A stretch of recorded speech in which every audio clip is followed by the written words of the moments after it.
This presser is about asking the government to spare Kenyans more agony, to tell the government that it must do more to cushion Kenyans against the impact of COVID-19. It's about the missed opportunities and misguided efforts.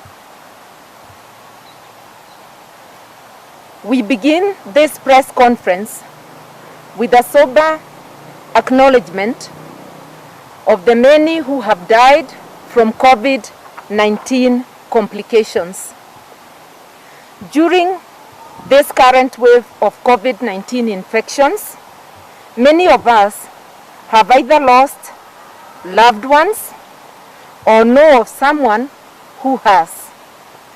Further, the dire experience many have had in hospitals seeking beds for their loved ones has been extremely difficult and emotionally exhausting.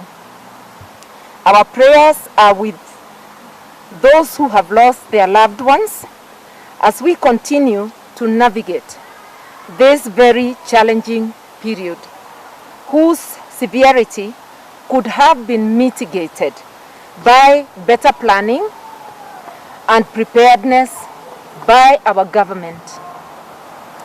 We are compelled to issue this statement in response to the recent lockdown measures announced by the President last Friday.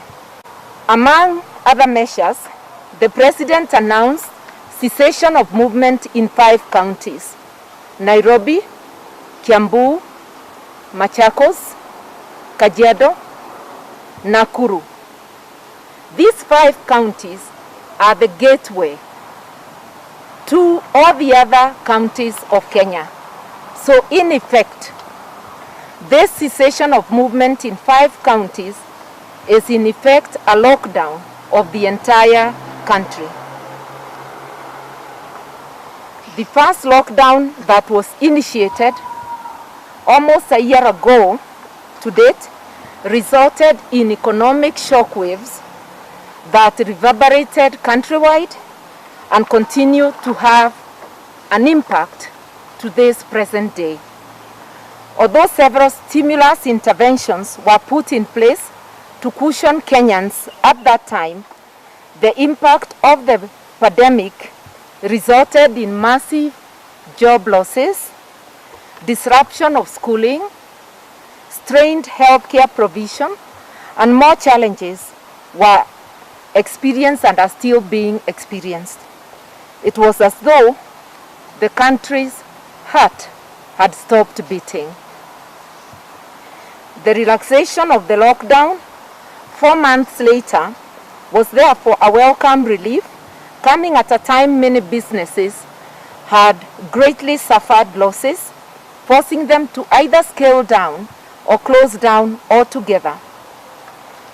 As Kenyans were suffering, COVID millionaires and billionaires were being minted. These continue to walk scot-free, enjoying their ill-gotten wealth, while Kenyans continue to be ravaged by COVID-19 and are ill-served by an equally ill-prepared health system that is unable to respond to the critically ill and unable to provide adequate vaccines for the eligible. The second lockdown is providing more opportunities for continued looting unless drastic action is taken now. It is against this background that Kenyans have reacted with shock to the second lockdown, which comes at a time when businesses were beginning to recover, some more successfully than others, some were struggling and are still struggling, and some were unable to resume operations. Sadly, the mere announcement of a lockdown results in automatic job losses for many in the sectors that are either directly or indirectly affected. The cost of living continues to rise, exacerbated by unjustifiable rises in fuel prices. Parts of the country are facing a looming food crisis.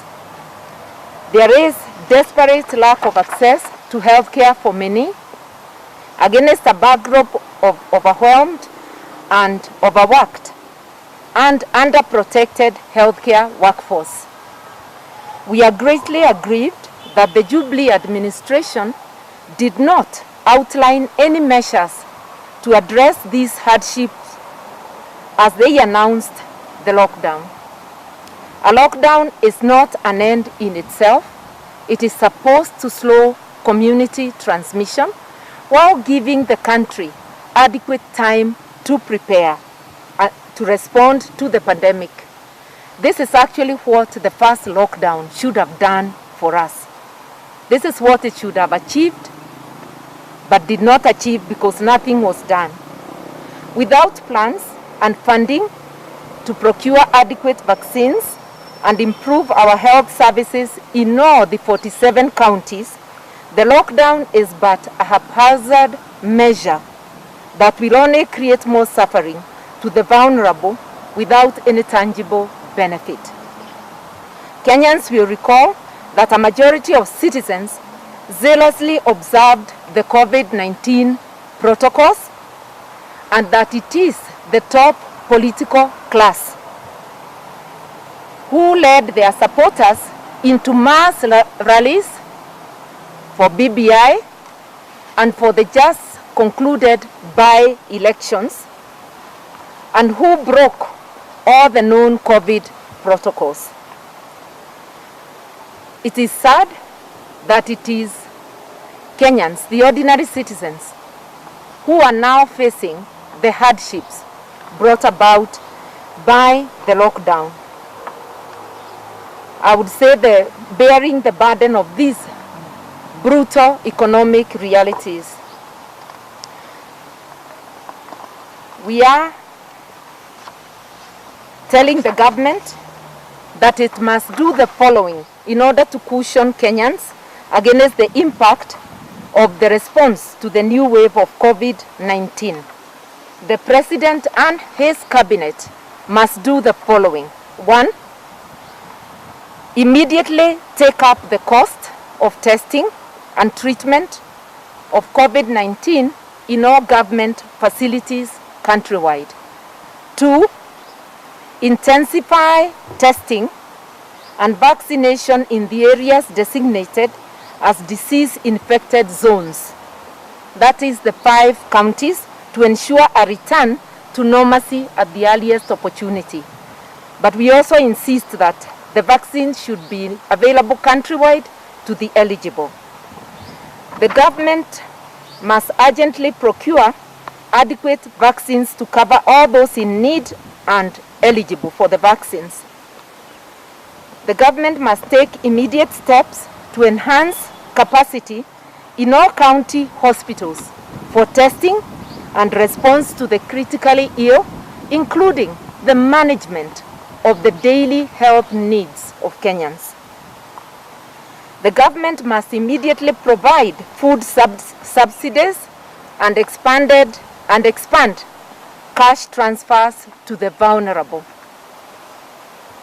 The government must fast-track investigations and prosecutions in the COVID-19 related corruption as a way of building trust in the response process.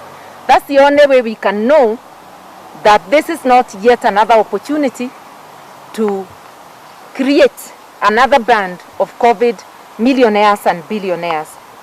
Finally, the government must institute taxation measures to cushion the citizens and businesses from the adverse economic effects of the lockdown. The government must also consult with businesses and with Kenyans on the way forward in order to bridge the gap between policy pronouncements and the needs of Kenyans. We thank you. And let's see if there are questions. taken on the 21 days that you give her that part? May I begin with that last part?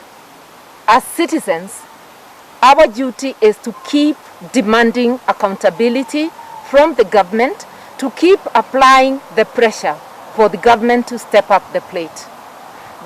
The President promised in 21 days to have investigations of the heist known as the COVID millionaires or billionaires investigated.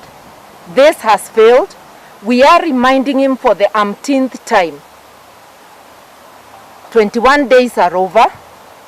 We have another COVID wave. There is work undone, and you have not, your government has not caused the arrest and/or prosecution of the culprits.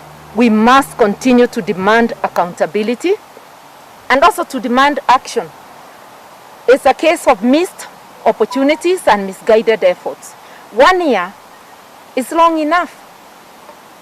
Kenya should have been able to organize county hospitals in all the 47 counties to respond to the pandemic. By now we should be having testing capacity in all the 47.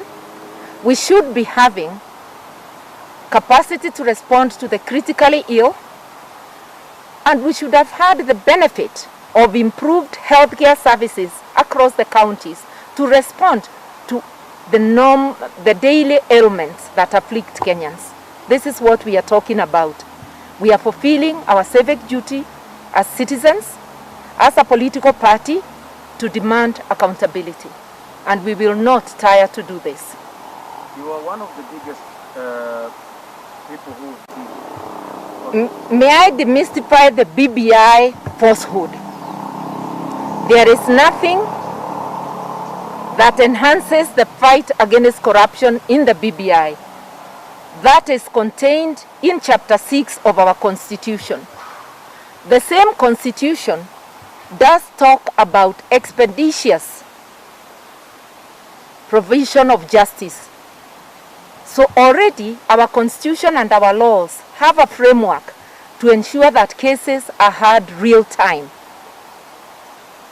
We do not understand why investigations and prosecutions are not complete, unless, of course, this is a deliberate move to protect the wrongdoers.